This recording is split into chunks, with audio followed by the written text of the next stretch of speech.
Yes, just went through the walkthrough.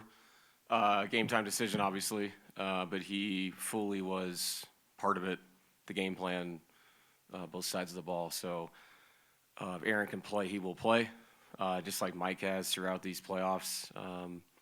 This is a different kind of situation. So obviously questionable, but it's nice having the full day yesterday, day today, and obviously the morning tomorrow. So we'll see how he feels tomorrow. Were you happily one? I have no idea. Was it surprising the way he was today, or did you expect him to sort of be in the condition he was today? He's always the same. So Aaron kind of saunters around with his West Coast style. So you wouldn't know if he was hurt or not. That's what I appreciate the most about him. Very consistent with his swagger. So no, he looked normal. His emotions were good. So hoping he plays. Coach, is it hard then when you don't know if that's going to sustain, having a backup plan? I mean, what are you going through there? Yeah, just like we did with Mike in the past, we didn't know he was going to play. Different people stepped into those positions. You talk about plays you're going to run early in the game, actions to attack people. Some other guys took his ball handling responsibilities in case we go there. We know that's where Aaron is so underrated and impactful is when he brings the ball up the court. So the other guys have to know those simple actions, but they're not simple. You've never done them. So we walked through a lot of stuff today with different people having responsibilities. But like I said, the hope is the responsibilities will be Aaron's. That's what we're hoping. Did you tell the day made a difference? Yeah. Yeah, I felt it mentally. It's been a long time coming. It was earned. We had to get to a game 7 to get a day. So that was nice. And we need it. We're playing a team, an historical team in game 7, a team 68 wins, the greatest point differential ever. All the things they've accomplished. I guess at this point they've won 75 games this year. So we need the rest to play a team this historically good. Come tip-off time, can experience matter? I bet you guys have been through one just last series, Game 7, and the last couple of years you've been through the trenches. Yeah, experience matters. I'd rather not play multiple game 7s. I think that's advantage them.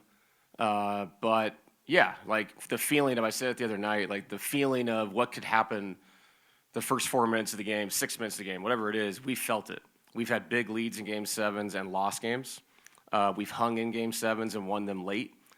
So obviously the Clippers series was its own thing. We got hot from 3 and kind of blew the game open.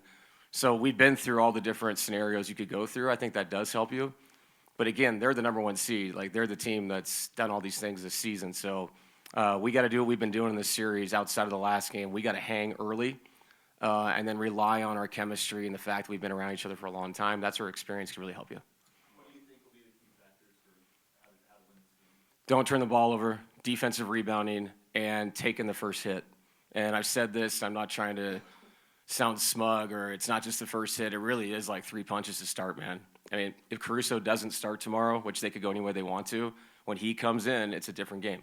If Kason comes in, he can impact the game. So they go small. It's like a different team. And so you have to go through all those iterations the first 18 minutes of the game, look up, and if you're in it, you're in a great spot. But we know what they are. They overwhelm people. They have all season long. I mean, this team, 68's a lot, man. It's the Bulls, it's the Warriors kind of thing. So we know that if we can take that early hit, and then all the fundamental stuff I talked about, like you stay in the game, then you have a great chance. I know that you talked about this a little bit earlier, but if Aaron doesn't play, what do you do with your secondary ball handling, considering that he's been so important in this series and alleviating pressure on Jamal and Nicole? Yeah, it helps that throughout the season, CB was kind of our point guard for certain games, especially when Russ was hurt. I believe that's right for the All-Star break or around it. CB handled it really well. I trust him to do it. Peyton Watson's brought the ball up with their second unit throughout the season. A lot of the Jamal off-the-ball actions have been Peyton initiating.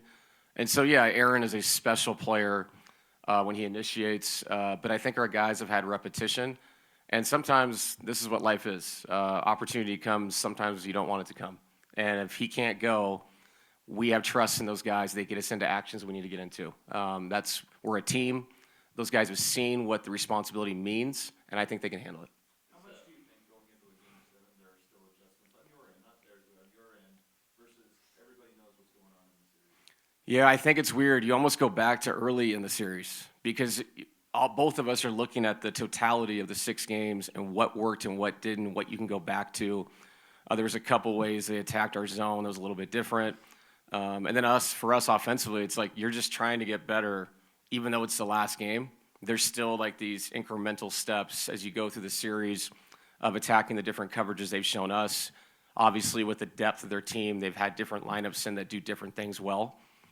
So yeah, there's always improvement. And it sounds weird because you're right. It's just this is it. This is the end.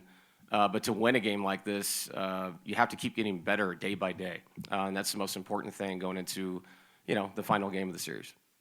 With Aaron, unlike Mike's, there's a little bit more of a safety risk just with playing through that type of injury.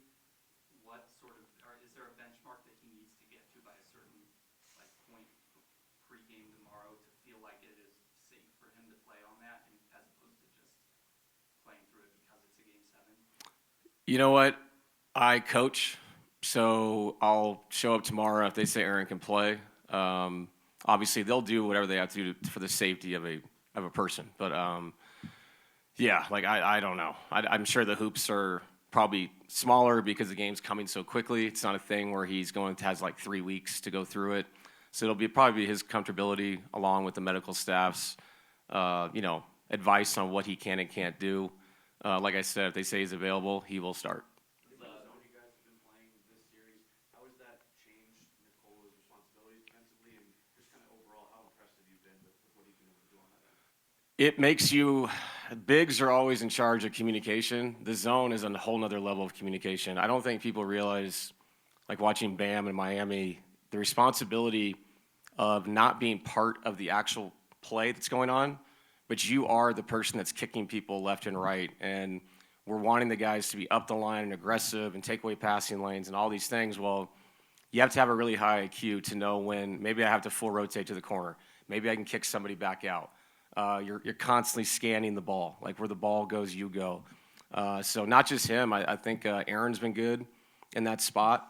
We've tinkered with it a little bit, put people in different spots as far as who's up and who's down. A little bit of 1-3-1 as well. So, yeah, he's been great, and it's communication. It really is. It's almost being the captain of that defense because the guys up top in the tandem dealing with Shea, they have no idea what's happening behind him. So that guy's really important in the center in that situation. Sorry? What have you liked about the 3 coverage of Shea this series? I mean, you're just doing the best you can.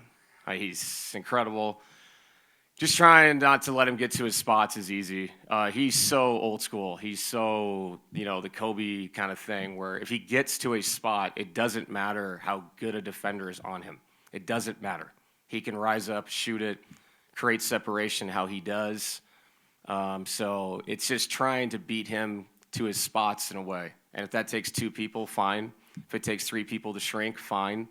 But yeah, he's such a incredible, unique player. It's a challenge. It's a reason why we change our defenses so much. It's mainly because of his brilliance. Is Jamal still battling sickness, or is he good on that score? He's sick, but I mean, it's another day, another night of sleep. You guys asked me a lot of medical questions in here, man. No, I'm just kidding. You're right. He was really worn down after the game. I think yesterday getting the fluids, another day of just kind of hanging out, and just staying at home, getting sleep. Tonight, going to OKC, getting a good night's sleep.